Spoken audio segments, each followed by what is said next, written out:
നമസ്കാരം, ഏവർക്കും mart flames വാച്ചിങ്ങിന്റെ പുതിയൊരു വീഡിയോയിലേക്ക് സ്വാഗതം. ഇന്ന് നമുക്കൊരു ട്രിപ്പ് പോയാലോ? ദൂരെങ്ങുമല്ല, നമ്മുടെ കോന്നി വരെ. പത്തനംതിട്ട ജില്ലയിലെ ഹരിതാപമായ സൗന്ദര്യമുള്ളൊരു സ്ഥലമാണ് കോന്നി എന്ന് പറയുന്നത്. ആ സ്ഥലത്തേക്കാണ് നമ്മൾ ഇന്ന് ട്രിപ്പ് പോകാൻ വേണ്ടി പോകുന്നത്. വൺ ഡേ ട്രിപ്പാണ്, ബഡ്ജറ്റ് ട്രിപ്പാണ്. ഈ ബഡ്ജറ്റിന്റെ തുക കേട്ടാൽ നിങ്ങൾ ഞെട്ടും. കാരണം ഈ ഒരു ട്രിപ്പിൽ ഒരാൾക്ക് ചിലവായത് വെറും 558 രൂപയായിരുന്നു. ട്രിപ്പ് ഞങ്ങൾ ആരംഭിക്കുന്നത് മാവേലിക്കരയിൽ നിന്നാണ്. നമ്മുടെ ചാനലിൽ ഒരു വ്ളോഗ് വീഡിയോ ആദ്യമായിട്ടാണ്. വ്ളോഗ് ചെയ്ത് വലിയ പരിചയമൊന്നുമില്ല. എന്തെങ്കിലും തെറ്റുകുറ്റങ്ങളൊക്കെ ഉണ്ടെങ്കിൽ നൈസായിട്ടെങ്കിൽ ക്ഷമിച്ചേക്കണം. അപ്പോൾ നമുക്ക് യാത്ര തുടങ്ങിയാലോ? ഇവരെല്ലാം എൻ്റെ സുഹൃത്തുക്കളാണ്. മാവേലിക്കരയിൽ നിന്നാണ് ഞങ്ങൾ ട്രിപ്പ് തുടങ്ങുന്നത്. ഇവരെല്ലാം ടീച്ചേഴ്സ് കൂടെയാണ്. അപ്പോൾ ഞങ്ങൾ ട്രിപ്പ് തുടങ്ങി. ഞങ്ങളുടെ സാരഥി നമ്മുടെ ബെൻസനാണ്. ബെൻസിൻ്റെ ഒപ്പം ഉള്ളത് അവൻ്റെ വൈഫാണ്. അപ്പോൾ ദിവ്യ ആദ്യമായിട്ടാണ് ഞങ്ങളോടൊപ്പം ഒരു ട്രിപ്പിന് വേണ്ടി വരുന്നത്.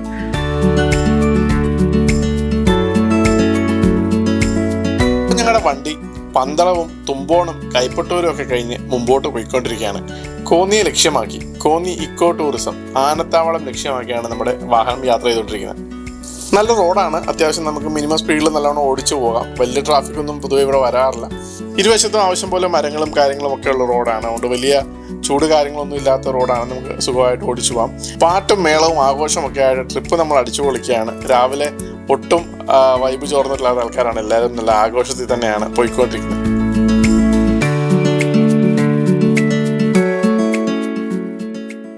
അങ്ങനെ ഞങ്ങൾ കോന്നി ഇക്കോ ടൂറിസത്തിന്റെ വാതിക്കലെത്തി. ഒരു ചായ കുടിയും കഴിഞ്ഞിട്ട് കയറിയാലോ എന്ന് പറഞ്ഞിട്ട് അങ്ങനെ നമ്മൾ ചായ കുടിക്കാൻ വേണ്ടി പോയി. അപ്പോഴാണ് ഈ ഒരു ആശയം ഉടലെടുക്കുന്നത്, ഒരു വ്ളോഗ് എടുത്തേക്കാമെന്ന്. ശരിക്കും ഒരു ടൂർ വീഡിയോ എടുക്കാനാണ് ഉദ്ദേശിച്ചത്. വ്ളോഗിലേക്ക് മാറിക്കഴിഞ്ഞപ്പോഴത്തേക്ക് അതിൻ്റെ പാറ്റേൺ ഉൾപ്പെടെ മാറി. വിഷ്ണു ആണ് കണക്കപ്പിള്ള. അവന് കണക്ക് മാഷൂടെ ആയതുകൊണ്ട് ഈ ഒരു കാര്യത്തിലെല്ലാം മുന്നിട്ട് നിൽക്കുന്ന അവനാണ്. ആളെ എണ്ണുക, കാര്യങ്ങൾ തിരക്കുക, ബില്ല് സെറ്റിൽ ചെയ്യുക, ഇതൊക്കെ വിഷ്ണുവിൻ്റെ റോളാണ്. വിഷ്ണു അത് ഭംഗിയായിട്ട് ചെയ്യുന്നുണ്ട്. അമൽ സാറിൻ്റെ ഫോണിലാണ് ഇപ്പം ഞാൻ വീഡിയോ എടുത്തുകൊണ്ടിരിക്കുന്നത്. ഇതാണ് എൻ്റെ കൂട്ടുകാരൻ അമൽ. അന്ന് രാവിലെ, അതായത് ടൂറിന് പോകുന്ന ദിവസം രാവിലെയാണ് അവൻ ആ ഫോൺ കിട്ടിയത്. ഇത് വീഡിയോ എടുക്കാൻ ഫുള്ളായിട്ട് എൻ്റെ തന്നേക്കാണ്. ചേട്ടൻ വീഡിയോ എടുത്തോളൂ എന്ന് പറഞ്ഞിട്ട് അവൻ എൻ്റെ തന്നേക്കാണ്. ആൾക്കും ഒരു പുതിയ യൂട്യൂബറായിട്ട് വരണമെന്നും വീഡിയോകൾ ചെയ്യണമെന്ന് ആഗ്രഹം. കോന്നി അടവിലെത്തിരിക്കുകയാണ്. ഇന്ന് കോന്നി അടവിയാണ് ഞങ്ങൾ ഇന്ന് എക്സ്പ്ലോർ ചെയ്യാൻ പോകുന്നത്. നമ്മുടെ സ്വന്തം മത്താച്ചനുണ്ട്. മത്താച്ചനെ നിങ്ങൾക്കറിയാം. നിങ്ങൾ മത്താച്ചൻ്റെ 1 million ഉള്ള ആ പേജ് നിങ്ങൾ ഫോളോ ചെയ്ത് നമ്മൾ കിടിലമായിട്ടുള്ള ഒരു എക്സ്പ്ലോറിംഗ് ആണ് നമ്മൾ ഇന്നിവിടെ ഉദ്ദേശിക്കുന്നതെന്ന് പറഞ്ഞു കഴിഞ്ഞാൽ നമ്മുടെ ഈ കോട്ടൺ ഫാമിലി എല്ലാവരും ഉണ്ട്. പക്ഷെ അർച്ചനയില്ല, ഗീതുവില്ല, ജോബിയില്ല. ഈ കോട്ടൺ ഫാമിലിയിൽ എല്ലാവരും ഉണ്ട്, പക്ഷെ അർച്ചനയില്ല, ബാക്കി കുറച്ച് പേരുണ്ട്. ഇന്ന് സ്പെഷ്യൽ ഗസ്റ്റ് ബെൻസാറിന്റെ വൈഫുണ്ട്. ഓൾറെഡി നമുക്ക് ദിവ്യ അറിയാമല്ലോ. ദിവ്യ എപ്പോഴും നമ്മുടെ കൂടെ ഉണ്ടാവുന്നതാണ്. ഇന്ന് നമ്മൾ കിടിലൊരു സ്പോട്ടാണ് ഇവിടെ എത്തിയിരിക്കുന്നത്. ഇപ്പൊ എല്ലാവരും എത്തിയിട്ടുണ്ട് കേട്ടാ ഗായ്സ്. ആരാധൊക്കെ കാണുന്നില്ല.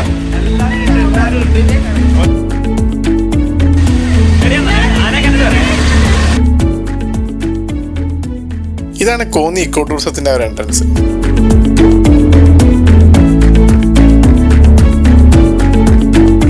അകത്തേക്ക് കയറുമ്പോൾ നല്ല ലാൻഡ്സ്കേപ്പ് ചെയ്തതുപോലെയുള്ള സ്ഥലങ്ങൾ, ഒരു വലിയ കുട്ട തിരിച്ചു വെച്ചിരിക്കുന്നത് പോലെയുള്ള ആ ഒരു ചെറിയ ഇരിപ്പിടം, അതിന് മുകളിലായിട്ട് ഇരിപ്പുറപ്പിച്ചിരിക്കുകയാണ് എൻ്റെ കൂട്ടുകാർ.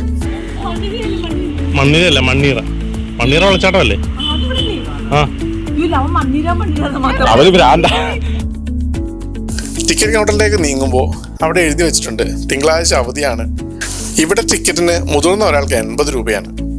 കുട്ടികളാണെങ്കിൽ 8 തൊട്ട് 12 വയസ്സ് വരെ 50 രൂപയും.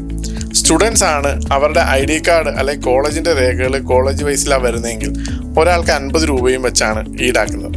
സ്റ്റിൽ ക്യാമറ കൊണ്ടുപോകണമെങ്കിൽ 100 രൂപയും മൂവി ക്യാമറ കൊണ്ടുപോകണമെങ്കിൽ 250 രൂപയും കൊടുക്കണം. അങ്ങനെ ഞങ്ങൾ മുമ്പോട്ട് നീങ്ങി. നമുക്ക് ഞാനേ കണ്ടിട്ട് ബാക്കി സംസാരിക്കാം. പക്ഷെ അങ്ങോട്ട് പോകുന്നുണ്ട്. പക്ഷെ വെയിൻ എന്ന് പറഞ്ഞാൽ അവിടാണ് കാണിച്ചിരിക്കുന്നത്. അങ്ങോട്ടാണ് തുടക്കത്തിലെ സംഭവം പൊളിച്ചിരിക്കാൻ സുഹൃത്തുക്കൾ.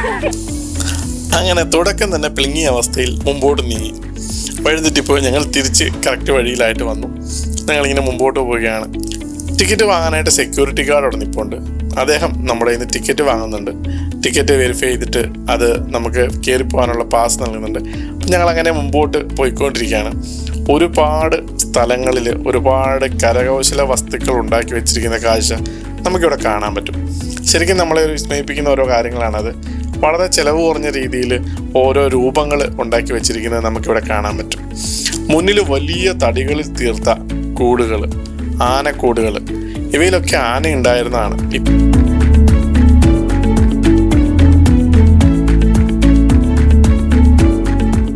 മുമ്പോട്ട് പോകുമ്പോൾ ഒരു സുന്ദരൻ കുട്ടിയാനെ നമുക്ക് കാണാം. നല്ല കരിവീട്ടി പോലത്തെ കളറും ചെവിയാട്ടിയുള്ള അവൻ്റെ ഒരു നടത്തവും ശരിക്കും നമ്മളെ ഒന്ന് നോക്കാൻ വേണ്ടി പ്രേരിപ്പിക്കും. നമ്മൾ അവനെ അങ്ങനെ നിന്ന് നോക്കുകയാണ്. നല്ല ചെറിയൊരു കുട്ടിയാന. ശരിക്കും അവൻ്റെ വയസ്സ് 2 വയസ്സാണ്.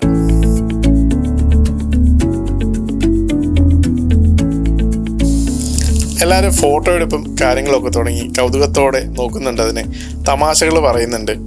ആന ഇതൊന്നും അറിയാതെ ചുറ്റും ഇങ്ങനെ കറങ്ങി കറങ്ങി നടക്കുകയാണ്.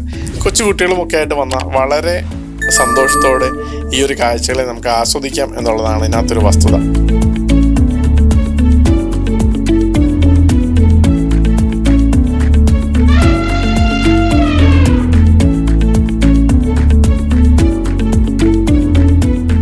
ആനക്കൂടിന് മുമ്പിലായിട്ട് അവൻ്റെ വയസ്സും അവൻ്റെ പേരും ഒക്കെ എഴുതിയ ആ ഒരു തകിട് നമുക്ക് കാണാൻ പറ്റും. കൊച്ചയ്യപ്പൻ എന്നാണ് അവന് പേരിട്ടിരിക്കുന്നത്. 2 വയസ്സുണ്ട്.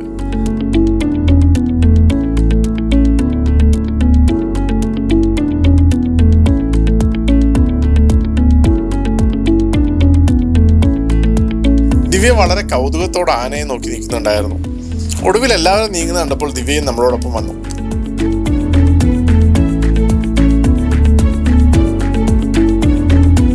ആനക്കുട്ടിക്ക് അവര് പനമ്പട്ടയും പുല്ലും ഒക്കെ കൊണ്ട് ഇട്ട് കൊടുക്കുന്നുണ്ടായിരുന്നു. ആനക്കുട്ടി അതൊന്നും കഴിക്കാതെ ഇങ്ങനെ നടക്കുകയാണ്.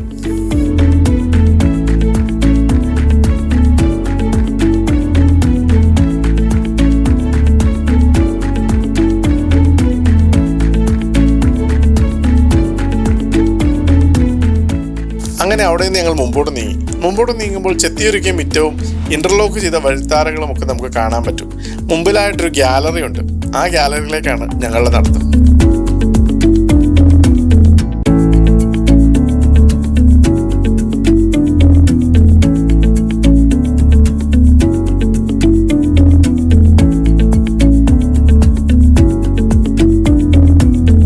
അതിൻ്റെ ചുവരുകളിൽ മുഴുവൻ ചിത്രങ്ങൾ വരച്ചു വെച്ചിട്ടുണ്ട്.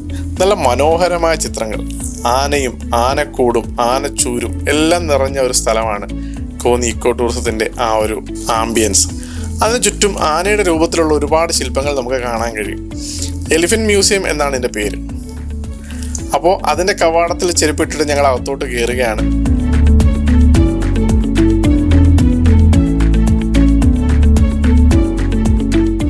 അങ്ങോട്ട് കയറുന്ന കവാടത്തിൽ തന്നെ ഈ ആനക്കുട്ടൻ്റെ പ്രതിമയുണ്ട്.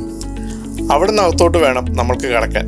ആ ഒരു ചുവര് കണ്ടാൽ നിങ്ങൾക്ക് മനസ്സിലാവും എത്രമാത്രം ഡീറ്റെയിൽ ആയിട്ട് അവരത് വരച്ചു വെച്ചിട്ടുണ്ടെന്ന്. മുമ്പോട്ട് നോക്കുമ്പോൾ ഒരു ശരിക്കുള്ള ആന നിൽക്കുന്ന പ്രതീതിയിൽ നമുക്ക് ആനയെ കാണാൻ പറ്റും. ആ ഒരു ശില്പം ആ വാതിലിൻ്റെ കറക്റ്റ് നടുക്കായിട്ട് പ്ലേസ് ചെയ്ത് നമ്മൾ അകത്തോട്ട് നോക്കുമ്പോൾ അകത്തുനിന്ന് ഒരു ആന നടന്നു വരുന്ന ഫീലിൽ തന്നെ നമുക്ക് തോന്നും. ചുറ്റും ആനമയമാണ്. ഒരുപാട് ചിത്രങ്ങളും അല്ലാത്തതും പ്രതിമകളും ഒക്കെ ഇങ്ങനെ നിറച്ച് വെച്ചിരിക്കുന്ന ആ ഒരു അറേഞ്ച്മെൻറ്റും കാര്യങ്ങളൊക്കെ നമുക്ക് ഒരുപാട് ഇഷ്ടപ്പെടും. കുട്ടികളൊക്കെ ആയിട്ട് വന്നാൽ തീർച്ചയായിട്ടും ഇഷ്ടപ്പെടും.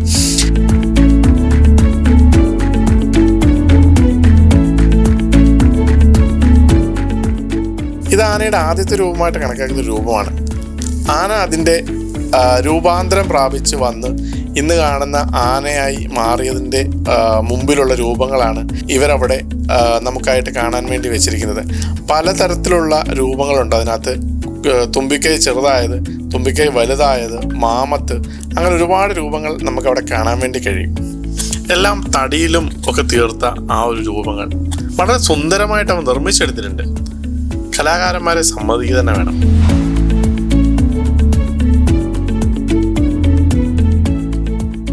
ആ ഭിത്തിയിലൊക്കെ ആനകളെ അനുസ്മരിപ്പിക്കുന്ന ആനകളുടെ നല്ല HD ക്വാളിറ്റി ചിത്രങ്ങളുണ്ട്.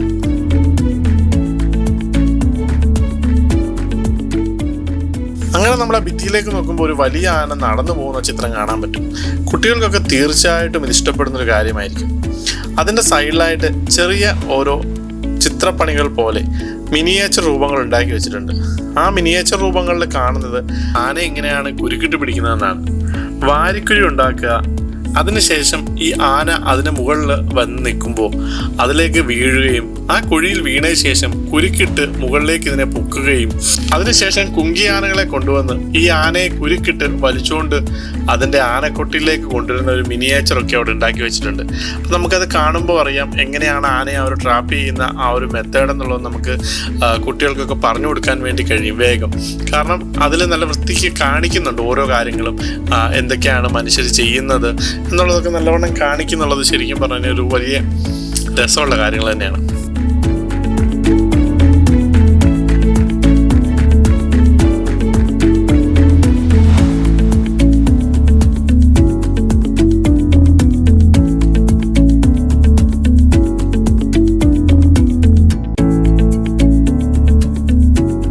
ഇത് ആനകളുടെ ചിത്രങ്ങളൊക്കെ വന്നുള്ള സ്റ്റാമ്പുകളുടെ ഒരു കളക്ഷനാണ്. അതിനുശേഷം നമ്മൾ വീണ്ടും നോക്കുമ്പോൾ തൊട്ടിപ്പുറത്തെ സൈഡിലായിട്ട് വീണ്ടും ഒരു മിനിയേച്ചർ ഉണ്ടാക്കി വെച്ചിട്ടുണ്ട്. കൂപ്പ് തടി മുറിക്കൽ എന്ന് താഴെ എഴുതി വെച്ചിട്ടുണ്ട്. കൂപ്പിലെ തടി മുറിക്കാൻ ആന എങ്ങനെയൊക്കെയാണ് ഉപയോഗിക്കുന്നതെന്നാണ് കാണിക്കുന്നത്. അതിലൊരുപാട് മിനിയേച്ചറുകളുണ്ട്.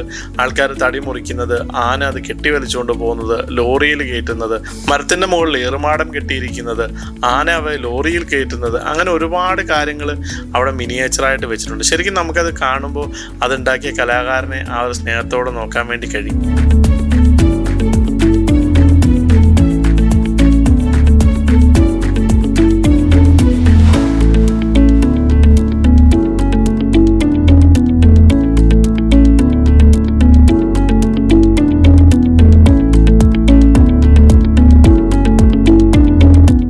അകത്തേക്ക് കയറുമ്പോൾ മറ്റൊരു ഗ്യാലറി പോലൊരു സെറ്റപ്പുണ്ട്. ആനകളുടെ പലവിധമായ ചിത്രങ്ങൾ അവിടെ പ്രദർശിപ്പിച്ചിട്ടുണ്ട്. കിളികളുടെ സൗണ്ടും ഒക്കെ അതിനകത്ത് കേൾക്കാൻ പറ്റും.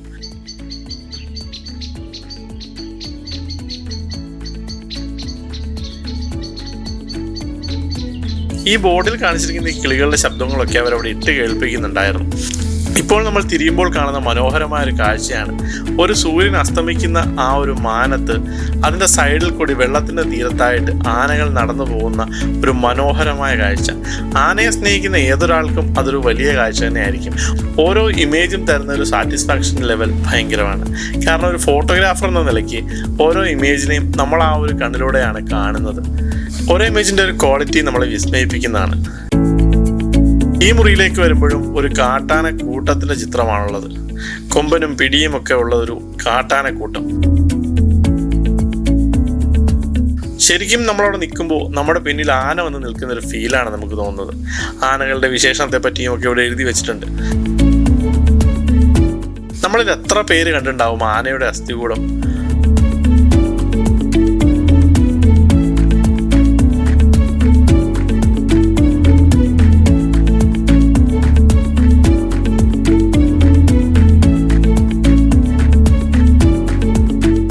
നമ്മുടെ കരയിൽ ഇത്രയും വലിയൊരു ജീവിയായിട്ട് കാണുന്ന ആനയുടെ ആ അസ്ഥികൂടമാണ് നമ്മളിവിടെ കാണുന്നത്. പല്ലും കൊമ്പും ഒക്കെ അവശേഷിപ്പിച്ച് ഈ ഭൂമിയിൽ നിന്ന് പോയ ഏതോ ഒരു ആനയുടെ അസ്ഥികൂടം. അമൽ സാർ അവിടെ വീഡിയോ എടുക്കുന്നതിൻ്റെ തിരക്കിലാണ്. ചാനലിൽ പോകാനുള്ള വീഡിയോ എടുത്തിട്ട് വേണം വൈകിട്ട് പോസ്റ്റ് ചെയ്യാൻ വേണ്ടിയിട്ട്. ഹലോ, നമസ്കാരം. എല്ലാവരും പഠനമൊക്കെ നല്ല രീതിയിൽ നടന്നു പോകുന്നു വിശ്വസിക്കുന്നു. പഠനത്തോടൊപ്പം ചെറിയ യാത്രകളൊക്കെ നടത്തണം കേട്ടോ. എങ്കിൽ ഞങ്ങൾ ഇന്നെത്തിയിരിക്കുന്ന കോന്നിയിലാണ്. കോന്നി വരെ വന്ന യാത്രയെ ഒരു വിഷ്വൽ ക്വാളിറ്റി കൊണ്ട് മുതലെടുക്കുകയാണ് അമൽ സാർ അവിടെ. ആനയുടെ അസ്ഥികൂടം നമ്മളെ വിസ്മയിപ്പിച്ചുകൊണ്ടേയിരിക്കുന്നു. ഇവിടെയാണ് നമ്മൾ ആനയുടെ കീഴ്ത്താടിയിലും മുകൾ താടിയിലും ഒക്കെ കാണുന്നത്. ആനയുടെ അണയാട്ടുന്ന ഭാഗം കീഴ്ത്താടിയിൽ, അതൊക്കെയാണ് ഇങ്ങനെ മുറിച്ച് പീസായിട്ട് വെച്ചിരിക്കുന്നത്. ശരിക്കും ഇതൊക്കെ നമ്മൾ കാണേണ്ട ഒരു കാഴ്ച തന്നെയാണ്. ആനയുടെ പല്ല്, എത്രമാത്രം വലിയ എല്ലുകളാണ് ഉള്ളതെന്നൊക്കെ. ഇനിയും നമ്മൾ കാണാൻ പോകുന്നത് ഓരോ കെണികളാണ്. ഇത് ആനക്കെണി എന്ന് പറയും. ആനയുടെ കാലിൽ ഇടുന്ന ആ ഒരു കെണി ആണ്. അനങ്ങാൻ പറ്റാതെ അതിനെ പിടിക്കാൻ വേണ്ടിയിട്ട് ചെയ്യുന്ന, അതിനെ മെരിക്കാൻ വേണ്ടി കൊണ്ടുപോകാൻ വേണ്ടി ചെയ്യുന്ന ഓരോ കെണികളാണ് ആനക്കെണി എന്ന് പറയുന്നത്. നമുക്കിവിടെ ഒരുപാട് കാര്യങ്ങൾ കാണാൻ പറ്റും. നിങ്ങൾക്ക് ചിത്രത്തിൽ പേരുകൾ കാണാൻ പറ്റുന്നുണ്ടാവുമെന്ന് ഞാൻ വിശ്വസിക്കുന്നു. കത്തി, വടി, ഇത് ആനയുടെ പല്ലിൻ്റെ ഒരു സെറ്റാണ്. ഇടച്ചങ്ങല ആനയുടെ വയറുഭാഗത്തായിട്ട് ഇടുന്നൊരു ചങ്ങലയാണ്. മുള്ളുകൾ പോലെയുള്ളൊരു സംഭവം, അത് വെച്ചിട്ട് ആനയെ അടിക്കാനും കാലിലൊക്കെ കൊളുത്തി വെക്കാനും ആനയെ പേടിപ്പിക്കാനും ഒക്കെ ആയിട്ട് ഉപയോഗിക്കുന്ന തോട്ടി, അങ്ങനെ ഒരുപാട് കാര്യങ്ങൾ ശരിക്കും പറഞ്ഞാൽ ഇവിടെ കാണാൻ വേണ്ടി പറ്റും. ഒരു ആനയുടെ ചൂടും ഒക്കെ നമുക്കിവിടെ ഫീൽ ചെയ്യാൻ പറ്റും എന്നുള്ളതാണ് ഒരു വാസ്തവം.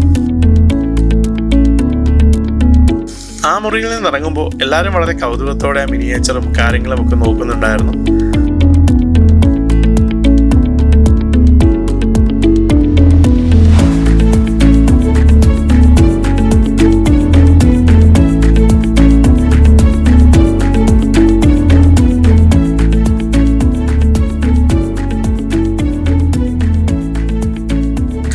ആ ഒരു ചുമരിൽ ഒരുപാട് ചിത്രങ്ങൾ വരച്ചിട്ടുണ്ട്. ആനയെ എങ്ങനെയാണ് വശത്താക്കുന്നതും ആനയെ കുഴിയിൽ നിന്ന് കയറ്റിക്കൊണ്ട് പോകുന്നതും കുങ്കിയാനകളുടെ സഹായത്തോടെ ആനയെ മെരുക്കുന്നതും ഒക്കെ ഒരുപാട് ചിത്രകലകളാൽ വരച്ചിട്ട ഒരു ചുവരായിരുന്നു അത്. ശരിക്കും ഒരു വിസ്മയമാണ് ആ ചുവര്. നമുക്ക് ഒരുപാട് നേരം നോക്കി നിൽക്കുവാൻ തോന്നും പാകത്തിന് ഓരോ ചിത്രങ്ങളും ഡീറ്റെയിൽ ആയിട്ട് വരച്ചിട്ടുണ്ട് എന്നുള്ളതാണ് ഒരു അത്ഭുതമുണ്ടാക്കുന്ന സംഭവങ്ങൾ.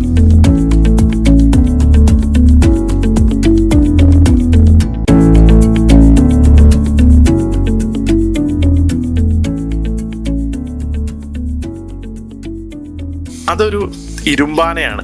ഇരുമ്പാന എന്ന് പറഞ്ഞാൽ നമ്മുടെ ഈ ക്ലച്ചും ബ്രേക്കും അതിൻ്റെ പ്ലേറ്റുകളും ഒക്കെ അടങ്ങുന്ന ഒരു ഇരുമ്പിൻ്റെ ഒരു ആന. കലാകാരന്മാർ ഇരുമ്പിൽ വെൽഡ് ചെയ്തുണ്ടാക്കിയിരിക്കുന്ന ഒരു ആന, വേസ്റ്റുകൾ കൊണ്ട് വെൽഡ് ചെയ്തുണ്ടായിരിക്കുന്ന ഒരു ആന. ഇവിടെയും ഒരു ആനയുണ്ട്, മെലിഞ്ഞൊരു ആന, അതും ഇരുമ്പിൻ്റെ ആനയാണ്. പടികൾ കയറി മുകളിലേക്ക് നീങ്ങുകയാണ്. കോന്നി സുരേന്ദ്രനെ തിരക്കിയാണ് ഞങ്ങൾ വന്നത്. പക്ഷേ കോന്നി സുരേന്ദ്രൻ അവിടെ ഉണ്ടോ എന്ന് നമുക്കൊന്ന് നോക്കാം. കോന്നി സുരേന്ദ്രൻ അറിയാമായിരിക്കും, ഫേമസ് ആയിട്ടുള്ളൊരു ആനയാണ്. ഇത് എലിഫന്റ് ആർട്ട് ഗാലറിയാണ്. ഇതിലേക്ക് നമ്മളൊന്ന് കടന്നു പോവുകയാണ്. ഇതിലേക്ക് കടക്കുമ്പോൾ ഒരുപാട് ആനകളുടെ രൂപങ്ങൾ ഉണ്ടാക്കി വെച്ചിട്ടുണ്ട്. ആനയെ ഇഷ്ടപ്പെടുന്ന, ആനയെ സ്നേഹിക്കുന്ന ഒരുപാട് ആൾക്കാർക്ക് ഇതൊരു വലിയ കൗതുകമുള്ള ഏരിയ ആയിരിക്കും. കാരണം പല പല മെറ്റീരിയൽ കൊണ്ടാണ് ആനയെ ഉണ്ടാക്കി വെച്ചിരിക്കുന്നത്. തടി മുതൽ മാർബിൾ മുതൽ അങ്ങോട്ട് ഒരുപാട് സാധനങ്ങൾ, വൈക്കോൽ കൊണ്ട് വരെ ആനയെ അവിടെ ഉണ്ടാക്കി വെച്ചിട്ടുണ്ടെന്നുള്ളതാണ് ഒരു വാസ്തവം.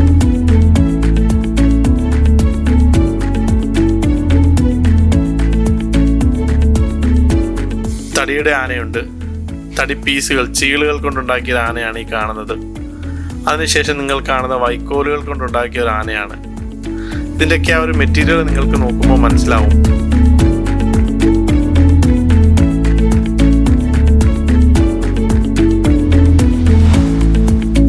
ഇത് ഒരു ആന മറിഞ്ഞു കിടക്കുന്ന പോലത്തെ ഒരു ശില്പമാണ് ഉണ്ടാക്കിയിരിക്കുന്നത്.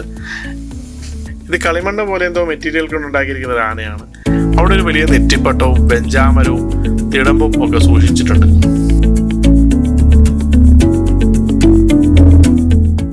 അവിടെയും ഉണ്ട് ചെറിയ ചെറിയ ആനകൾ. ഇത് മൊത്തം ഒരു ആനമയമാണ്. കുഞ്ഞാനകളും വലിയ ആനകളും പല നിറങ്ങളിലുള്ള ആനകളും ഒക്കെ ആയിട്ട് ഇതൊരു വലിയ രസമുള്ള ഏരിയ തന്നെയാണ് ആർട്ട് ഗാലറി. ഒരു വലിയ ആനയുടെ ഉള്ളിൽ ചെറിയ ആന, അതിൻ്റെ ഉള്ളിൽ വീണ്ടും ചെറിയ ആന.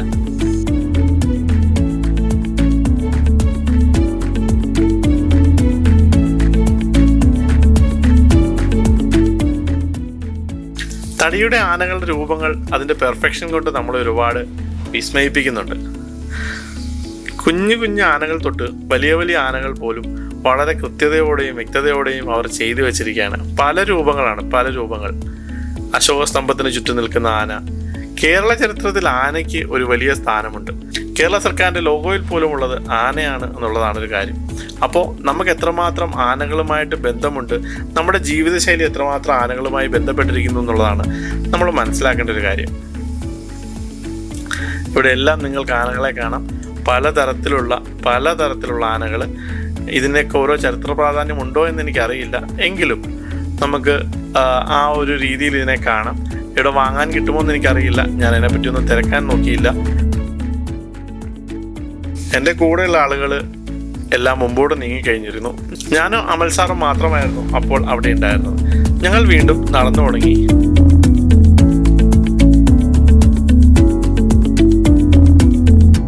ആനകളെ അടിസ്ഥാനപ്പെടുത്തി ഇവിടുത്തെ ആനകളും ഒക്കെ അഭിനയിച്ചിരിക്കുന്നതും മറ്റാനകൾ അഭിനയിച്ചിരിക്കുന്നതുമായ പടങ്ങളുടെ ലിസ്റ്റാണ് ശരിക്കും അവിടെ കൊടുത്തിരിക്കുന്നത്.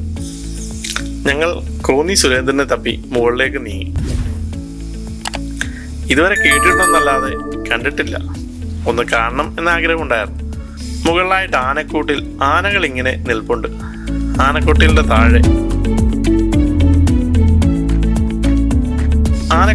താഴെ വാലുകളാട്ടിയും ചെവികളാട്ടിയും ആന ഇങ്ങനെ നിൽപ്പുണ്ട്. തുമ്പിക്കൈ കൊണ്ട് അതിങ്ങനെ വ്യായാമം ചെയ്തുകൊണ്ടേയിരിക്കുന്നു.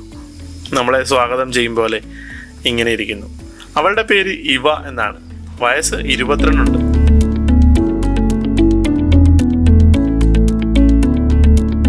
അവൾ എല്ലാവരെയും വിസ്മയിപ്പിച്ചുകൊണ്ട് നിൽക്കുന്നു. ഞങ്ങൾ വീണ്ടും മുമ്പോട്ട് നീങ്ങി. അപ്പോൾ ദേ അടുത്ത ആന. അവൾ പിടിയാനയാണ് കേട്ടോ, പ്രിയദർശിനി. കാഴ്ചയിൽ നല്ല സുന്ദരിയാണ്. നല്ല ചെവി, നല്ല ഒരു പിങ്ക് കളറിലെ ചെവിയൊക്കെ ആട്ടി ഇങ്ങനെ നിൽക്കുകയാണ്. പാപ്പാമാര് തൊട്ടടുത്ത് മെല്ലെ വിശ്രമത്തിലാണെന്ന് തോന്നുന്നു. ഞങ്ങൾ വീണ്ടും മുമ്പോട്ട് കയറിക്കൊണ്ടിരുന്നു. ഈ ആനയുടെ പേര് മീന. അവളെയും കാണാൻ നല്ല സുന്ദരിയാണ്. നല്ല ഐശ്വര്യമൊത്ത ആനകൾ. എല്ലാവരും ആ ഒരു ആനക്കൊട്ടിലിന്റെ കീഴിൽ സന്തോഷമായിട്ട് നിൽക്കുന്നു. ആകെ ഇവിടെ 4 ആനയെ നമ്മൾക്ക് കാണാൻ പറ്റുള്ളൂ. കോന്നി സുരേന്ദ്രനെ പറ്റി തിരക്കിയപ്പോൾ അറിഞ്ഞത് വയനാട്ടിൽ പോയിക്കുക എന്നാണ്. ഇവൻ കൊമ്പനാനയാണ്, കൃഷ്ണ. വയസ്സ് 11 ആയിട്ടേ ഉള്ളൂ. നല്ല ചീകി മിനിക്ക് കൊമ്പും ഒക്കെ ആയിട്ട് ആശാൻ ഇങ്ങനെ അവിടെ നിൽക്കുകയാണ്. ഞങ്ങളവിടുന്ന് താഴേക്ക് ഇറങ്ങി കൂട്ടുകാരെ തേടി നടന്നു. അവരവിടെ പോയിന്ന് കാണുന്നില്ല, എന്നാലും ഇട്ടാവട്ടത്തൊക്കെ തന്നെ കാണുമല്ലോ. അങ്ങനെ ഞങ്ങൾ മുമ്പോട്ട് നടന്നു. ആർട്ട് ഗാലറിയും കിടന്ന് ഞങ്ങൾ ഇടത്തേക്ക് തിരിഞ്ഞ് താഴേക്ക് ഇറങ്ങി.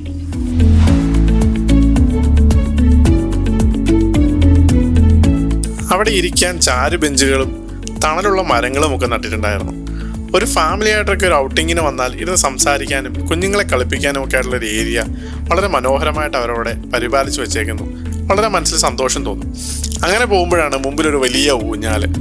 ആകാശത്തോളം കയറ് കെട്ടിയ ആ ഒരു വലിയ ഊഞ്ഞാലില് ഒരാളിരുന്ന് ആടുന്നു, മറ്റൊരാൾ അയാളെ ആട്ടിക്കൊണ്ടേയിരിക്കുന്നു. നല്ല മനോഹരമായ കാഴ്ച. ഓണക്കാലത്ത് മാത്രം കണ്ടുവരുന്ന ഊഞ്ഞാൽ കാഴ്ചകളൊക്കെ ആസ്വദിച്ചുകൊണ്ട് ഞങ്ങൾ അവിടെ നിന്നു.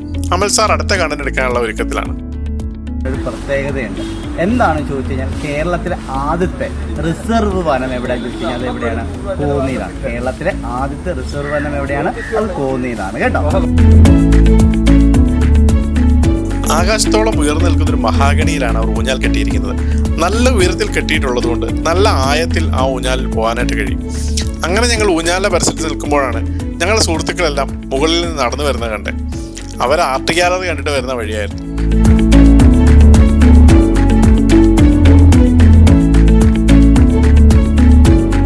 ആ ഊഞ്ഞാലിലേക്ക് അമൽ സാറാണ് ആദ്യം കയറിയത്. വിഷ്ണു അമലിനെ ആയത്തിൽ ആട്ടിക്കൊണ്ടിരുന്നു. ഡോണയും ദിവ്യയും ബെൻസിനും ഒക്കെ വളരെ കൗതുകത്തോടെ നോക്കിക്കൊണ്ടിരിക്കുന്നുണ്ടായിരുന്നു. അടുത്ത ഊഴം ഗോപികയും ദിവ്യയുമായിരുന്നു. അവർ രണ്ടും ഒരുമിച്ചാണ് ഊഞ്ഞാൽ കയറിയത്. സ്റ്റാറ്റസ് എടുക്കാനും റീൽ എടുക്കാനും ഒക്കെ താല്പര്യമുള്ളവർക്ക് ഈ ഒരു സ്ഥലം പ്രത്യേകമായിട്ട് ഇഷ്ടപ്പെടുന്ന ഒരു സ്ഥലമായിരിക്കും. കാരണം ഊഞ്ഞാലൊക്കെ ഇന്ന് അന്യം നിന്ന് പോകുന്ന ഒരു കാര്യമായിട്ട് മാറിക്കൊണ്ടിരിക്കുകയാണല്ലോ. ബെൻസൻ അവരുടെ വീഡിയോകൾ പകർത്തിക്കൊണ്ടിരിക്കുന്ന തിരക്കിലായിരുന്നു. അടുത്ത ഊഴം അനുപ്രിയ ആയിരുന്നു.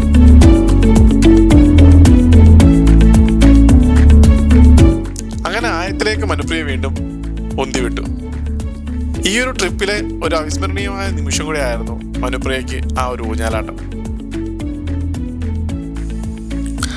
അടുത്തായി ഡോണ ഊഞ്ഞാലിലേക്ക് കയറി. ഈ ഘട്ടം എത്തിയപ്പോൾ എൻ്റെ കൈ DSLR തിരിച്ചു വന്നിട്ടുണ്ടായിരുന്നു. ഒടുവിൽ എന്നെയും അവർ ആട്ടി തുടങ്ങി. ഭാരം കൊണ്ടാണോ ആട്ടുന്നതിൻ്റെ പ്രശ്നം കൊണ്ടാണോ എന്ന് എനിക്കറിയില്ല, ഊഞ്ഞാൽ അങ്ങോട്ടും ഇങ്ങോട്ടും ചാഞ്ഞും ചരിഞ്ഞും ആടാൻ തുടങ്ങി. അപ്പോഴാണ് ഞങ്ങളെ 1-2 പേര് വന്ന് വിളിച്ചത്. അവിടെ ഒരു ചിത്ര പ്രദർശനം നടക്കുന്നുണ്ട്, നിങ്ങൾ അവിടേക്ക് വരാമോ എന്ന് ചോദിച്ചിട്ട് വിളിക്കുന്നു. അങ്ങനെ ഞങ്ങൾ പോവുകയാണ്. ഞങ്ങൾക്ക് അവിടെ ഇങ്ങനെ ഞങ്ങൾ ഊഞ്ഞാലൊക്കെ ആടിക്കൊണ്ടിരുന്ന സമയത്ത് അവിടുത്തെ വാച്ചേഴ്സ് ഒക്കെ ഞങ്ങൾ എടുക്കാമെന്ന് പറഞ്ഞു. ഇവിടെ ചിത്ര പ്രദർശനം നടക്കുന്നുണ്ടല്ലോ. അപ്പം ഞങ്ങളങ്ങനെ അതിൽ ഉദ്ഘാടനം നടക്കുമെന്നൊക്കെയാണ് പറഞ്ഞത്. ജസ്റ്റ് എന്താണ് കണ്ടന്റ് ഞങ്ങൾ നോക്കിയിട്ട് വരണം. എല്ലാവരും എത്തിയിട്ടുണ്ട് കേട്ടോ. ശരിക്കും ക്യാമറയ്ക്ക് ഫീസ് അടയ്ക്കേണ്ടതുകൊണ്ട് ഞാൻ ക്യാമറ എടുത്തിട്ടില്ലായിരുന്നു. അവിടേക്ക് ചെന്ന് ചിത്രങ്ങൾ കണ്ടു തുടങ്ങിയപ്പോൾ ആ ഒരു ഫംഗ്ഷൻ ഉദ്ഘാടനം ചെയ്യുന്ന കണ്ടപ്പോൾ അവർ മൊബൈലിൽ ഫോട്ടോ എടുക്കുന്ന കണ്ടപ്പോൾ എനിക്കൊരു ഐഡിയ തോന്നി, എന്തുകൊണ്ട് എൻ്റെ ക്യാമറ എടുത്തുകൂടാ, അവർക്കൊരു നല്ല ഫോട്ടോ എടുത്ത് കൊടുത്തുകൂടാ. അങ്ങനെ ഞാൻ ചോദിച്ചു, സാർ എൻ്റെ ക്യാമറ ഞാൻ എടുത്തോട്ടെ? അപ്പോൾ അവർ പറഞ്ഞു, ആ എടുത്തോ, ഞങ്ങളുടെ ഫോട്ടോ എടുത്തോ എന്ന് പറഞ്ഞു.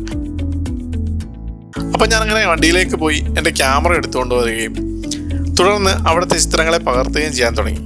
അവർക്കും വളരെ സന്തോഷമായി. ശരിക്കും ഒരു ഫോട്ടോഗ്രാഫർ എന്ന നിലയ്ക്ക് എനിക്ക് ആ ഫെസ്റ്റ് ഭയങ്കര വർത്തായിരുന്നു. കാരണം ഒരുപാട് നല്ല ചിത്രങ്ങളും ആ ഒരു ചിത്രത്തിൻ്റെ മികവും ഒക്കെ നമുക്ക് വിലയിരുത്താനും ഒക്കെ കഴിയുകയുണ്ടായി.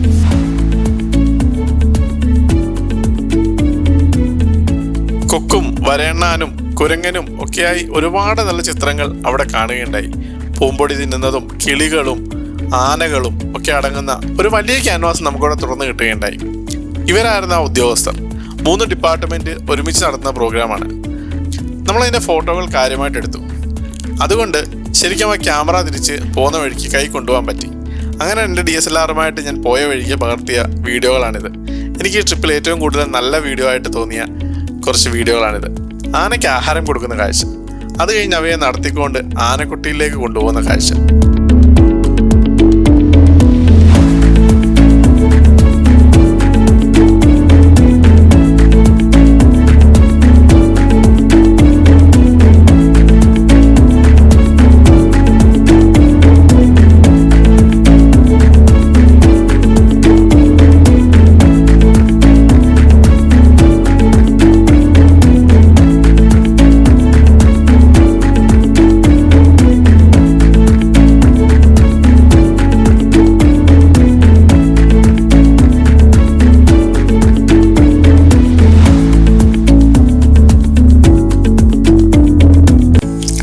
അതിനുശേഷം ഞങ്ങൾ അടവിയിലേക്ക് യാത്ര തിരിച്ചു.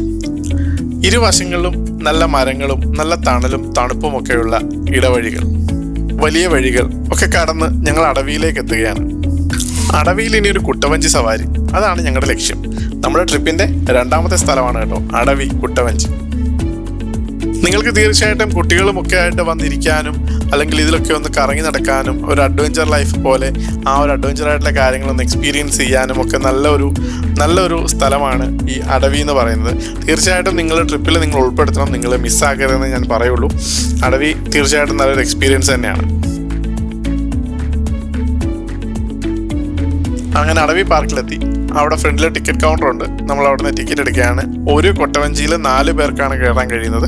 ഒരു കൊട്ടവഞ്ചിക്കായിട്ട് 600 രൂപയാണ് ചാർജ്. അങ്ങനെ ഞങ്ങൾ അവിടെ നിന്ന് ടിക്കറ്റും കാര്യങ്ങളും ഒക്കെ എടുത്തു. ഞങ്ങൾ 8 പേരാണ് ഈ ഒരു സംഘത്തിലുള്ളത്. അതുകൊണ്ട് 2 കൊട്ടവഞ്ചി നമുക്ക് എടുക്കേണ്ടി വന്നു. അങ്ങനെ ടിക്കറ്റും കാര്യങ്ങളൊക്കെ എടുത്തിട്ട് ഞങ്ങൾ അങ്ങോട്ട് നടക്കുകയാണ്.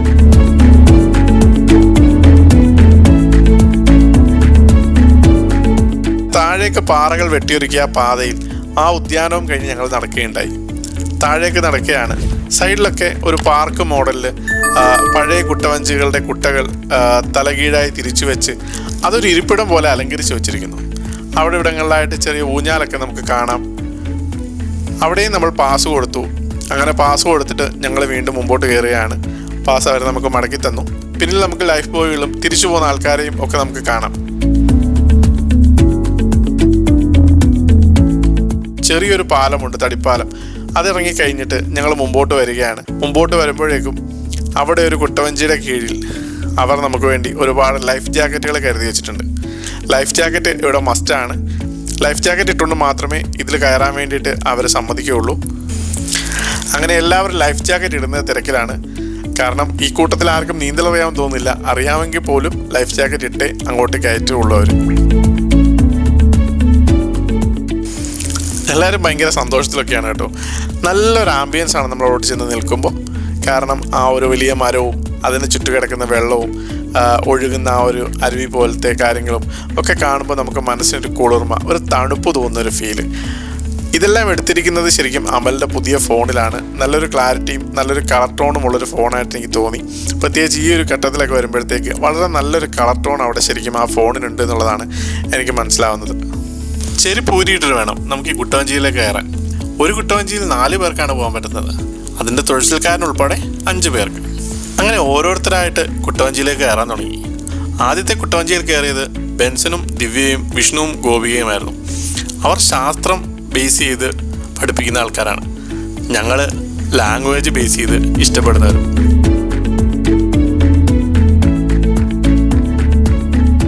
ഓരോ കുട്ടവഞ്ചിയിലും സീറ്റുകളുണ്ട്, കുഷ്യനുള്ള സീറ്റുകൾ. നമുക്ക് ഇരിക്കാൻ പാകത്തിന് ആ കുഷ്യൻ നമുക്ക് ഇട്ടിരിക്കാം.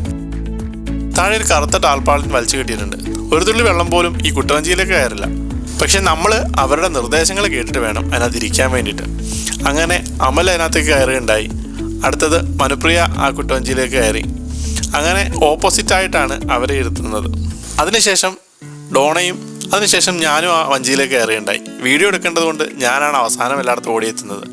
വിഷ്ണുവിൻ്റെയൊക്കെ കുട്ടവഞ്ചി നീങ്ങി തുടങ്ങി. ഞങ്ങളുടെ തൊഴിൽക്കാരനും ആ വള്ളത്തിലേക്ക് കയറി. അങ്ങനെ ഞങ്ങളും അവർക്ക് പിന്നാലെ പാട്ടും മേളവും ഒക്കെ ആയിട്ട് ഞങ്ങളും പിന്നാലെ ചെന്ന് തുടങ്ങി. ഞങ്ങളവരോട് ചോദിച്ചു പാട്ട് പാടുന്നതിൽ കുഴപ്പമുണ്ടോ എന്ന് ചോദിച്ചു. പാട്ടൊക്കെ പാടാം, ആഘോഷിക്കാം. അപ്പോൾ അങ്ങനെ ഞങ്ങളിങ്ങനെ 4 പേരടങ്ങുന്ന ആ ഒരു കുട്ടവഞ്ചി അവരുടെ പിന്നാലെ തുഴഞ്ഞു പോയിക്കൊണ്ടിരുന്നു. പുഴയിലേക്ക് ചാഞ്ഞു നിൽക്കുന്ന മരങ്ങൾക്കടിയിലൂടെ ആ ഒരു യാത്ര, കിളികളുടെ ആ ഒരു ശബ്ദം, ഒരു പ്രത്യേക ആംബിയൻസ് ആണ് ശരിക്കും അവിടെ. കിളികൾ ഇങ്ങനെ ഒച്ച ഉണ്ടാക്കിക്കൊണ്ടേയിരിക്കുന്നു. നമ്മുടെ നാട്ടിലെങ്ങും കേട്ടില്ലാത്ത കുറേ കിളികളുടെ ശബ്ദം.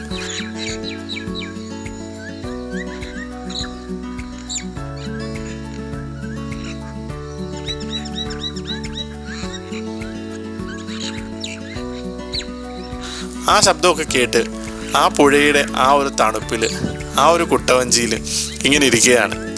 അങ്ങോട്ട് പോകുമ്പോൾ കുട്ടവഞ്ചിയിൽ ചാരിയിരിക്കാൻ പാടില്ല എന്ന് ആ ചേട്ടൻ ഞങ്ങളോട് പറയുന്നുണ്ടായിരുന്നു. എന്നാലും ഞങ്ങളത് ഇടയ്ക്കൊക്കെ തെറ്റിച്ചു കേട്ടോ. പക്ഷെ പുള്ളി അത് മനസ്സിലാക്കിയിട്ട് വഴക്കും പറഞ്ഞു.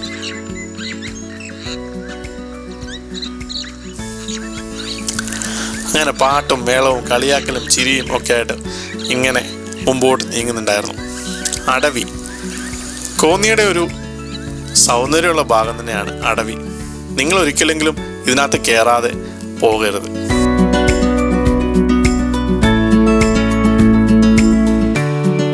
ചാഞ്ഞു നിൽക്കുന്ന മരങ്ങൾക്കിടയിൽ ഒരു തണുപ്പുണ്ട്, ഒരു തണലുണ്ട്. നമ്മൾ ആ പ്രകൃതിയുമായിട്ട് ഇണങ്ങി അതിനകത്തൂടെ പോകുന്ന ആ ഒരു ഫീല്, അത് ശരിക്കും മറക്കാൻ പറ്റാത്തതാണ്. മുമ്പിലെ തൊഴിൽക്കാരൻ ഇച്ചിരി ഫലിതപ്രിയനാണ്. ഞങ്ങളോട് എന്തൊക്കെയോ പുള്ളി പറയുന്നുണ്ടായിരുന്നു. ഞങ്ങളും തിരിച്ച് കൗണ്ടറായിട്ട് ഓരോന്ന് പറയുന്നുണ്ടായിരുന്നു. അങ്ങനെ ഞങ്ങൾ പാട്ട് പാടാൻ തന്നെ പുള്ളി ഞങ്ങളെ ട്രോൾ ചെയ്ത് സംസാരിക്കുന്നൊക്കെ ഉണ്ടായിരുന്നു. ഞങ്ങളും വിടുവോ, ഞങ്ങളും തിരിച്ച് സംസാരിച്ചു. ഞങ്ങളുടെ ആ ചേട്ടൻ ഇച്ചിരി ഒരു പ്രായമുള്ള ആളായതുകൊണ്ട് പുള്ളി വലിയ തമാശ ഒന്നും പറയുകയില്ലെങ്കിലും പുള്ളി നമ്മളെ ഒന്നിനും വിലക്കത്തോ അങ്ങനൊന്നുമില്ല. നമ്മൾ ചരിഞ്ഞിരിക്കാൻ പാടില്ലെന്നുള്ള ഒറ്റ നിബന്ധനയെ പുള്ളി നമ്മളോട് പറഞ്ഞുള്ളൂ.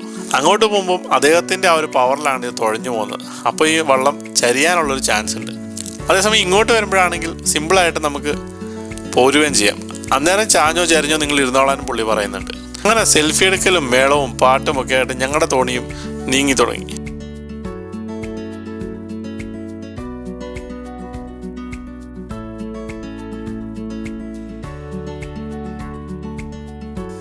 അങ്ങനെ 6 ക്രോസ് ചെയ്ത് തുഴയാൻ പോകുമ്പോൾ നമ്മളോട് അവരൊരു ചോദ്യം ചോദിക്കും, ഈ വള്ളം കറക്കുന്നതിൽ നിങ്ങൾക്ക് പ്രശ്നമുണ്ടോ എന്ന്. ശരിക്കും നിയമവിരുദ്ധമാണ്. എങ്കിലും ഈ വള്ളം നിങ്ങൾ പറഞ്ഞതുകൊണ്ട് ഞങ്ങൾ കറക്കാം എന്ന് പറഞ്ഞിട്ടാണ് അദ്ദേഹം ആ വള്ളം കറക്കുവാനായിട്ട് എടുക്കുന്നത്.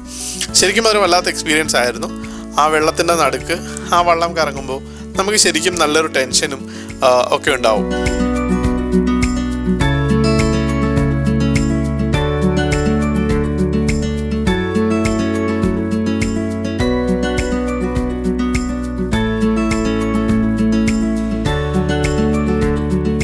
തിരികെ പോകുമ്പോൾ ഈ കുട്ടവഞ്ചി ചലിക്കുന്നത് ഒഴുക്കിനനുസൃതമായിട്ടാണ്. അതുകൊണ്ട് ശരിക്കും വലുതായി തുഴയേണ്ട ആവശ്യമില്ല. വള്ളം തനിയെ പൊയ്ക്കോളും. അതുകൊണ്ട് മെല്ലെ മെല്ലെ ആ വള്ളം ഇങ്ങനെ ഒഴുക്കിനനുസരിച്ച് നീങ്ങിക്കൊണ്ടേയിരുന്നു. വെയിലില്ലാത്തൊരു കാലാവസ്ഥയും ഒക്കെ ആയതുകൊണ്ട് ശരിക്കും ഈ ഒരു ട്രിപ്പ് ഭയങ്കരമായിട്ട് നമുക്ക് എൻജോയ് ചെയ്യാൻ പറ്റി എന്ന് വേണം പറയാൻ. അടുത്ത ഞങ്ങളുടെ ലക്ഷ്യം നമ്മുടെ ഈ ട്രിപ്പിൻ്റെ 3ാമത്തെ സ്ഥലം എന്ന് പറഞ്ഞാൽ മണ്ണീറ വെള്ളച്ചാട്ടം എന്ന് പറഞ്ഞ സ്ഥലമാണ്. മണ്ണിരയല്ല, മണ്ണീറ വെള്ളച്ചാട്ടം. അങ്ങനെ മണ്ണീറ വെള്ളച്ചാട്ടത്തിലേക്ക് നമ്മൾ യാത്ര തിരിച്ചു.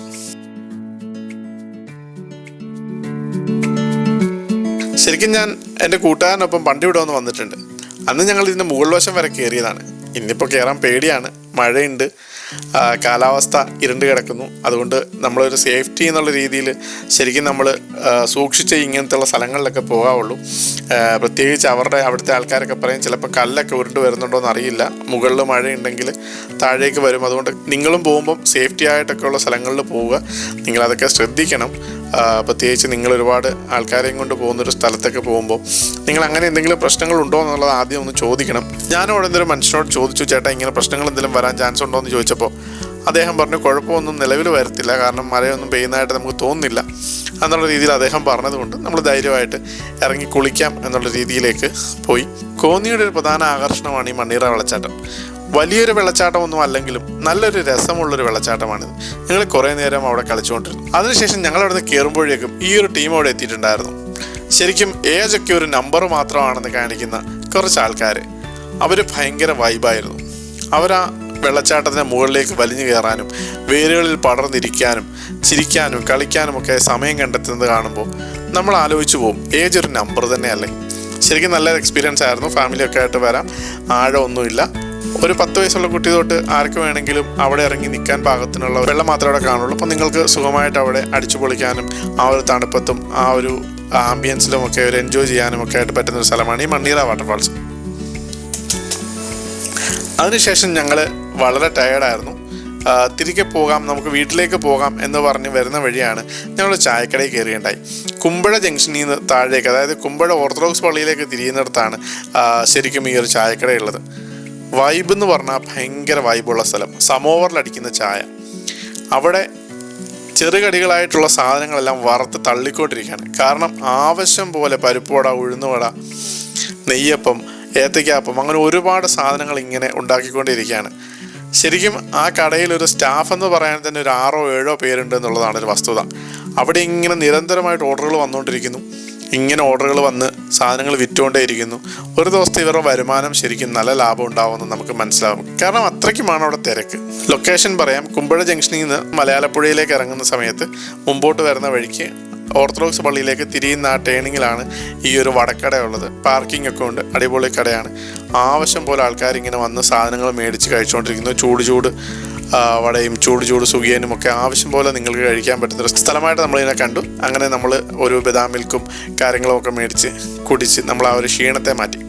എല്ലാവർക്കും വീട്ടിൽ പോകണമെന്നാണ് താല്പര്യം. എന്നാലും പത്തനംതിട്ട വരെ വന്നിട്ട്, കോന്നി വരെ വന്നിട്ട് ചുട്ടിപ്പാറ കാണാതെ എങ്ങനെയാണ് പോകുന്നത് എന്നുള്ളൊരു ചോദ്യം വന്നു.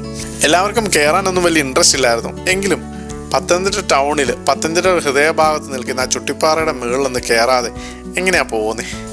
അപ്പോൾ നമ്മുടെ അടുത്ത ലൊക്കേഷൻ എന്ന് പറയുന്നത് പത്തനംതിട്ട ചുട്ടിപ്പാറ. ശരിക്കും ചുട്ടിപ്പാറയുടെ വഴികൾ നമുക്കറിയില്ലായിരുന്നു. 2-3 എൻട്രൻസ് ഉണ്ടെന്നാണ് പറയുന്നത്. ഈ സമയത്തിൽ ഫോണുമൊക്കെ ചാർജ് കുറവായിരുന്നു. ഈ ഒരു സമയത്ത് ശരിക്കും ഈ ചുട്ടിപ്പാറ റോഡിൽ നിന്ന് കണ്ടിട്ടുള്ള അല്ലാതെ ഞാനും കയറിയിട്ടില്ലായിരുന്നു. കയറി തുടങ്ങിയപ്പോഴത്തേക്ക് എല്ലാവരും ക്ഷീണിച്ചു. ഇതിന് മുകളിലൊരു ക്ഷേത്രമാണുള്ളത്, മഹാദേവ ക്ഷേത്രം.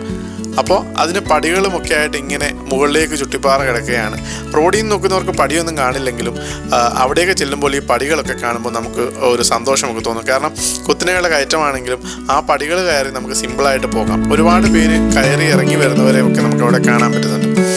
ഇത് ആ പാറയുടെ മുകളിൽ ഏകദേശം ഒരു പകുതി ഭാഗത്തു നിന്നുള്ളൊരു വ്യൂ ആണ്. സൂര്യൻ അസ്തമിക്കാൻ വേണ്ടി പോകുന്ന ആ ഒരു കാഴ്ച. ശരിക്കും ഞങ്ങളിത് കയറുമ്പോൾ ഏകദേശം 5:30 മണി 6 മണി കഴിഞ്ഞിട്ടുണ്ടായിരുന്നു. അതുകൊണ്ടാണ് ഒരു ഇരുട്ട് വീണ കാലാവസ്ഥ നമുക്ക് കാണാൻ വേണ്ടി കഴിഞ്ഞത്. സൂര്യൻ താഴ്ന്നു പോകുന്ന ആ ഒരു കാലാവസ്ഥയും ആ ഒരു കാര്യങ്ങളൊക്കെ നിങ്ങൾക്ക് അവിടെ നിന്ന് നല്ല വൃത്തിക്ക് കാണാൻ പറ്റും.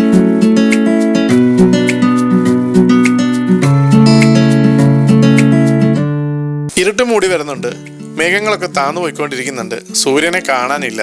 എല്ലാവരും വളരെ സന്തോഷമാണ്. ഇത്തരം ഉയരങ്ങളിലേക്ക് കയറുമ്പോൾ ആ ഒരു ശ്വാസവും ആ ഒരു രീതിയും ഒക്കെ നമുക്കൊരു നല്ലൊരു ഫ്രഷ്നെസ് തരുന്ന ഒരു സംഭവമാണ്. ഇനിയും ഞങ്ങൾക്ക് കിടക്കാനുണ്ട് പടികൾ. ഞങ്ങൾ ഇനിയും മുമ്പോട്ട് കയറിക്കൊണ്ടിരിക്കുകയാണ്. വീഡിയോ എടുക്കുന്നത് പരിമിതമായതുകൊണ്ടാണ് ശരിക്കും നമുക്ക് അത്രയും ചിത്രീകരിക്കാൻ പറ്റാഞ്ഞത്.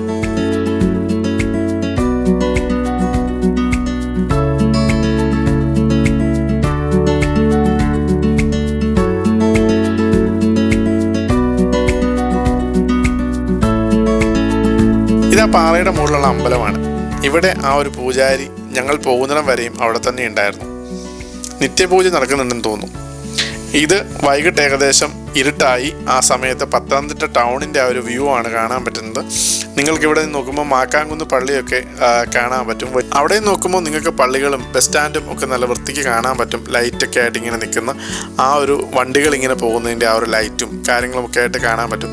ചുട്ടിപ്പാറ എന്നുള്ളത് മസ്റ്റായിട്ട് നിങ്ങൾ ചെല്ലേണ്ട ഒരു സ്ഥലമാണ്. കോന്നി ട്രിപ്പ് പോകുന്നുണ്ടെങ്കിൽ, പത്തനംതിട്ടയ്ക്ക് വരുന്നുണ്ടെങ്കിൽ ചുട്ടിപ്പാറ എന്തായാലും ഒരിക്കലെങ്കിലും നിങ്ങൾ കയറിയിരിക്കണം. ഞങ്ങൾക്ക് പരിമിതമായ സമയമേ കിട്ടിയുള്ളൂ. ഞങ്ങൾക്ക് അതുകൊണ്ടാണ് വിഷ്വൽ എടുക്കാനും നിങ്ങളെ കാണിക്കാനും അതിനുള്ള പരിമിതി വന്നത്. അതുകൊണ്ട് ക്ഷമിക്കുക. അടുത്തതായിട്ട് ഞങ്ങൾ പോയൊരു സ്ഥലം മാക്കാങ്കുന്ന് പള്ളിയാണ്. പത്തനംതിട്ട ടൗണിൻ്റെ ഹൃദയഭാഗത്ത് നിൽക്കുന്നൊരു പള്ളിയാണ് മാക്കാങ്കുന്ന് പള്ളി. ഓർത്തഡോക്സ് സഭയുടെ കീഴിലുള്ള ഈ പള്ളി ശരിക്കും ഒരു വിസ്മയം തന്നെയാണ്. കോടാനുകോടി രൂപ മുടക്കി പണിഞ്ഞിരിക്കുന്ന ആ ഒരു പള്ളി, അതിൻ്റെ ആ ഒരു കമാനങ്ങൾ, ആ വാതിൽ, അതിൻ്റെ ചിത്രപ്പണികൾ ഒക്കെ നിങ്ങളൊന്ന് കാണേണ്ടത് തന്നെയാണ്. ശരിക്കും ഞങ്ങളവിടെ ചെല്ലുമ്പോൾ ആ പള്ളിയിൽ അങ്ങനെ അധികം ആരുമില്ലായിരുന്നു. യുവജന പ്രസ്ഥാനക്കാരുടെ പ്രാർത്ഥന നടക്കുന്നുണ്ടായിരുന്നു. ആ സമയത്താണ് ഞങ്ങൾ അവിടേക്ക് ചെന്നത്. പണ്ടൊരിക്കൽ ഈ പള്ളി പണിയുമ്പോൾ ഞാൻ അവിടെ ഒന്ന് പോയിട്ടുണ്ടായിരുന്നു. പിന്നീട് ഞാൻ ഇന്നാണ് പോകുന്നത്. ശരിക്കും നിങ്ങളുടെ കണ്ണിനെ വിസ്മയിപ്പിക്കുന്ന ഒരു കാഴ്ചയാണ് അവിടെ ഉള്ളത്. ഓട്ടോമാറ്റിക്കായിട്ട് തുറക്കുന്ന ഡോറും അവിടേക്ക് പോകുമ്പോഴുള്ള കമാനങ്ങളും ആ ഒരു വലിയ ആർച്ചും അതിന് മുകളിലേക്ക് നോക്കുമ്പോൾ നിങ്ങൾക്ക് കാണാൻ കഴിയുന്ന ആ ഒരു ധൂമും അതിനകത്തുള്ള ചിത്രപ്പണികളും ഒക്കെ നിങ്ങളെ വിസ്മയിപ്പിക്കുമെന്നുള്ളതിനകത്ത് സംശയമൊന്നുമില്ല. ഫോട്ടോ എടുക്കാനും കാര്യങ്ങൾക്കൊക്കെ ആയിട്ട് നല്ല അടിപൊളിയായിട്ട് ആ പള്ളി ഇങ്ങനെ നമ്മളെ നോക്കി വിസ്മയിച്ച് നിൽക്കുന്ന ആ ഒരു കാഴ്ചയാണ് നമുക്ക് കാണാൻ കഴിയുന്നത്.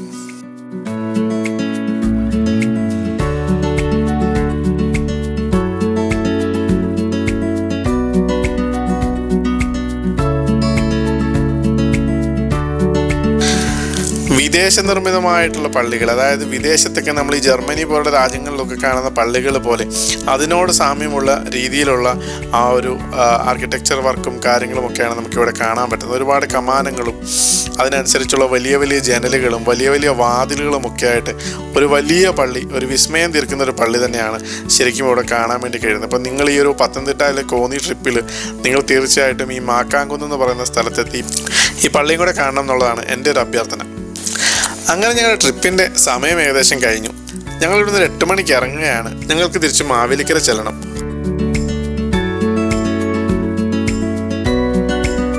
അപ്പോൾ ഒറ്റ ദിവസത്തെ ആ ഒരു ട്രിപ്പ് ഇവിടെ കഴിയുകയാണ്. വളരെ മനോഹരമായ ട്രിപ്പായിരുന്നു. ഫാമിലിക്കാണെങ്കിലും ഫ്രണ്ട്സിനാണെങ്കിലും സ്കൂളിൽ നിന്നൊക്കെ ആണെങ്കിലും എല്ലാവരും കൂടെ വന്ന് അടിച്ചു പൊളിക്കാൻ പറ്റിയൊരു സ്ഥലമായിട്ട് ഞാൻ ഇതിനെ പ്രിഫർ ചെയ്യുന്നുണ്ട്. കാരണം കോന്നി വളരെ അഫോർഡബിൾ ആയിട്ടുള്ള റേറ്റും കാര്യങ്ങളും ഒക്കെ നമുക്ക് തരുന്നൊരു സ്ഥലമാണ്. അതുകൊണ്ട് നിങ്ങൾ തീർച്ചയായിട്ടും കൊല്ലം, കോട്ടയം, ആലപ്പുഴ തുടങ്ങിയ സ്ഥലങ്ങളിലൊക്കെ ഉള്ളവർക്ക് വന്ന് ഒരു ദിവസം കൊണ്ട് വന്ന് അടിച്ചു പൊളിച്ച് പോകാൻ പറ്റിയ ഒരു സ്ഥലമാണ് കോന്നി. അപ്പോൾ ഇത്രയും കാര്യങ്ങളാണ് കോന്നിയിലെ കാഴ്ചകൾ. അപ്പോൾ അടുത്തൊരു വീഡിയോ ആയിട്ട് വീണ്ടും കാണുന്നവരെ നമസ്കാരം.